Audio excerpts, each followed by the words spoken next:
नमस्कार। मैं बस्ती उत्तर प्रदेश से इलेक्ट्रोहोम्योपैथिक चिकित्सक डॉक्टर अनिल श्रीवास्तव आप सब देशवासियों का इस अपने YouTube चैनल पर स्वागत करता हूं, अभिनंदन करता हूं। इसके पहले आपने मेरा इंट्रोडक्शन वीडियो लाइक किया, सब्सक्राइब किया और शेयर किया, मैं उसके लिए आपका आभार व्यक्त करता हूं। जहां तक इलेक्ट्रोहोम्योपैथी चिकित्सा विधि की बात है, ये पूर्ण रूप से वनस्पतियों पर आधारित हानिरहित चिकित्सा प्रणाली है जिसका शरीर पर कोई भी साइड इफेक्ट नहीं होता।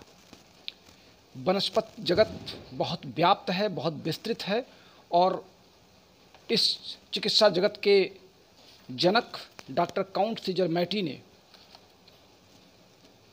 इस चिकित्सा प्रणाली को अपनाते समय 115 पौधों का चयन किया और उन 115 पौधों से 38 मूल औषधियों का निर्माण किया। बाद में उनके अनुयायियों ने तरह तरह की औषधियों को मिला करके कुछ कंपाउंड मेडिसिन तैयार किए और वर्तमान में इनकी संख्या लगभग 68 से 70 हो गई। इसमें 32 औषधियाँ मूल औषधियाँ हैं और 5 इलेक्ट्रिसिटीज़ के रूप में काम करती हैं और एक औषधि हमारी त्वचा के लिए स्पेशल मैटी जी ने बनाया था। तो इस तरीके से कुल 38 औषधियाँ इसमें हैं। ये औषधियाँ किसी रोग की औषधियाँ नहीं हैं, ये औषधियाँ किसी लक्षण की औषधियाँ नहीं हैं, बल्कि ये औषधियाँ शरीर के 38 अंगों की औषधियाँ हैं और ये औषधियाँ शरीर के विभिन्न 38 अंगों में होने वाले कम या ज़्यादा कार्यों को नियंत्रित करती हैं। और जब हम उन अंगों को नियंत्रित कर लेते हैं, अर्थात विज्ञान की भाषा में अगर हम कहें कि शरीर के सभी अंगों का होम्योस्टैटिसिस में बना रहना ही स्वास्थ्य कहलाता है, और जब हमारा होम्योस्टैटिसिस बिगड़ जाता है तो हम रोगी हो जाते हैं। एक्सीडेंटल केस को छोड़ के शेष दुनिया के समस्त प्रकार के जो शिकायत हैं या जिनको आप मॉडर्न थेरेपी में रोग कहते हैं, उन तमाम अनगिनत रोगों की अनगिनत लक्षणों के हमारे इन 38 औषधियों में इलाज समाहित है। क्योंकि हम किसी रोग का इलाज नहीं करते, हम 38 अंगों के कार्य क्षमता को यथावत बनाए रखने का प्रयास करते हैं। तो अब ये औषधियाँ हैं क्या? ये औषधियाँ वास्तव में उन 115 पौधों के वनस्पति कोशिकाओं में पाए जाने एंजाइम्स हैं जिनको हम एक्सट्रैक्ट करके अर्क बना के हम औषधि के रूप में अपने शरीर में प्रवेश कराते हैं और हमारे शरीर के टारगेट सेल में, टारगेट सेल का तात्पर्य हुआ कि जिन अंगों को हमारी कार्य क्षमता कम या ज़्यादा हुई है उन अंगों तक इन एंजाइम्स को हम पहुंचाते हैं। ये एंजाइम्स उस संबंधित टारगेट सेल तक पहुंच करके संबंधित अंग की क्रियाशीलता को यदि अधिक है तो कम करती हैं, कम है तो ज़्यादा करती हैं, लेकिन ये करती नहीं हैं, ये करवाती हैं। यानी एज ए कैटालिस्ट, एक उत्प्रेरक के रूप में जाके संबंधित अंगों के फिजियोलॉजिकल एक्शन को ये प्रेरित करती हैं काम को कम या ज़्यादा करने की। और जैसे ही ये एंजाइम्स अपनी टारगेट सेल को ये संदेश दे देते हैं और उसके कार्यों में अपेक्षित परिवर्तन आ जाता है, वो साम्यावस्था में या होम्योस्टैटिसिस में आ जाते हैं, तो शेष एंजाइम्स जो बचे रहते हैं वो हमारी बॉडी के टिश्यू फ्लूइड में सबसाइड कर जाते हैं फीडबैक मैकेनिज्म के द्वारा। ये है इस चिकित्सा पद्धति के क्रिया करने की एक प्रणाली। अब हम बात कर लेते हैं कि इसका नाम इलेक्ट्रोहोम्योपैथी क्यों रखा गया। इस पृथ्वी पर जितने भी प्रकार के पदार्थ बने हैं, चाहे वो सजीव हों चाहे निर्जीव हों, सब में इलेक्ट्रॉन, प्रोटॉन, न्यूट्रॉन की से बने हैं और सबसे ज़्यादा क्रियाशील इलेक्ट्रॉन है। इलेक्ट्रॉनिक गति शरीर की कोशिकाओं में, उसके ईसीएफ में यानी एक्स्ट्रा सेलुलर फ्लूइड में या टिश्यू फ्लूइड में या साइटोप्लाज्म में, उनके कोशिकाओं में इलेक्ट्रॉनिक गति की जो दर है वो 1/300 सेकंड प्रति मीटर है। जब एंजाइम्स रूपी ये औषधियाँ हमारे शरीर में प्रवेश करती हैं तो हमारे टिश्यू फ्लूइड के साथ मिलकर के ये उसी तेज़ी के साथ काम करके हमारे इलेक्ट्रॉनिक मूवमेंट में यानी इलेक्ट्रॉन के गति के आधार पर ये तेज़ी से उन टारगेट अंगों तक पहुँचती हैं।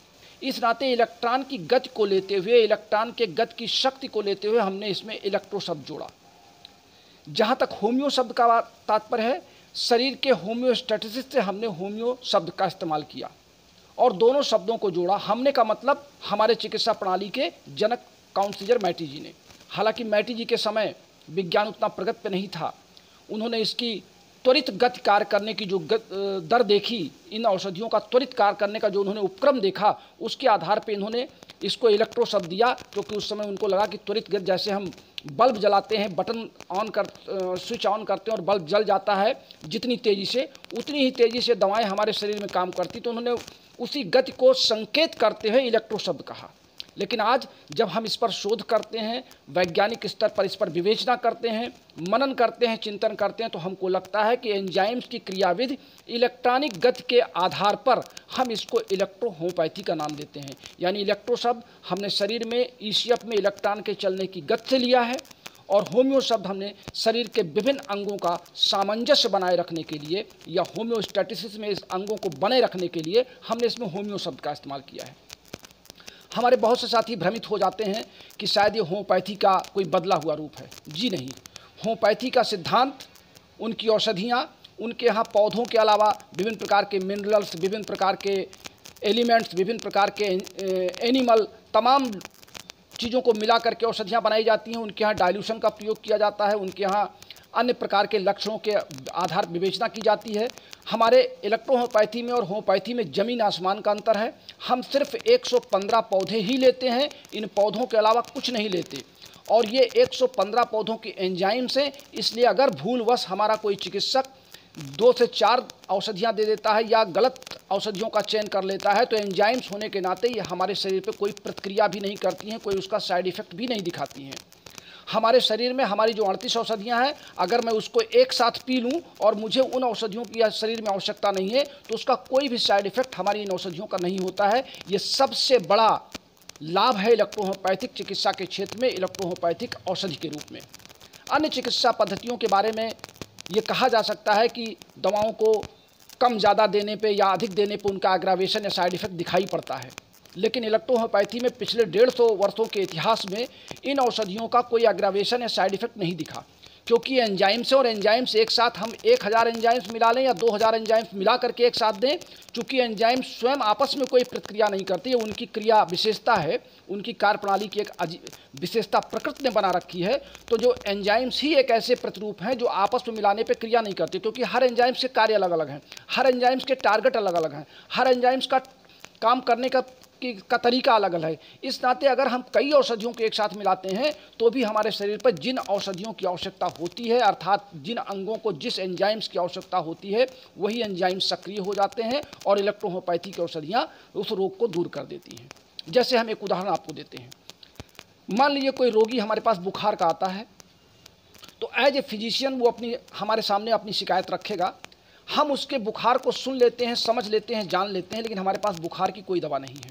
हमारे पास बुखार क्यों होता है? शरीर के थर्मोस्टेट जो बॉडी का टेम्परेचर रेगुलेट करता है, जब उसके कार्यों में अनियमितता आ जाती है, जब उसके कार्यों में घटोत्तरी या बढ़ोतरी हो जाती है, वो अपने एक कांस्टेंट लेवल से अप डाउन करने लगता है थर्मोस्टेट का फंक्शन, तो हम थर्मोस्टेट की दवा देते हैं। वो औषधि जा करके एंजाइम्स के रूप में थर्मोस्टेट के फिजियोलॉजिकल एक्टिविटीज़ को प्रेरित करती है और टेम्परेचर रेगुलेट हो जाता है और रोगी हमारा बुखार से मुक्त हो जाता है।